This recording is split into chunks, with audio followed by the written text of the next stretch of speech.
ขึ้นข้าไม่อ่อนวันนอนสองหานันยามอยู่ห่มเสาจ้องกันมาเป็นกบเงินคำตายทางยิ่งในพัทยากว่าหาเหตุการณ์หับตั้งหลายวันตาปุ่นหน้าเฮินอดสู้เฮาเมื่อหน้านั้น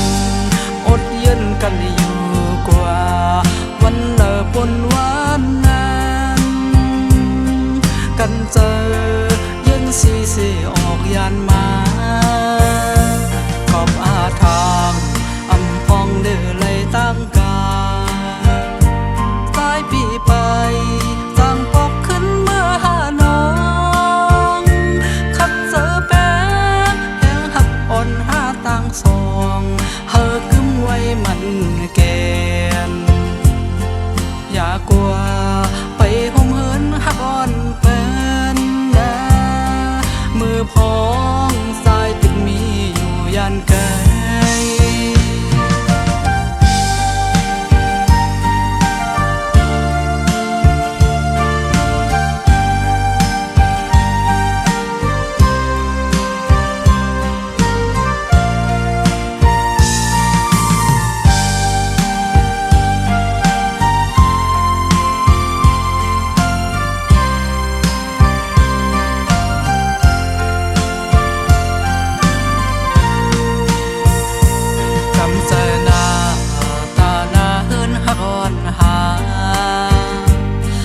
ลูกลางหักเฮาวันเมื่อนาใจเตะคัดตา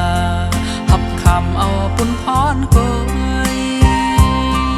น้องอยาเจอเรียกซ้อมภายหลังอำคึงสังสา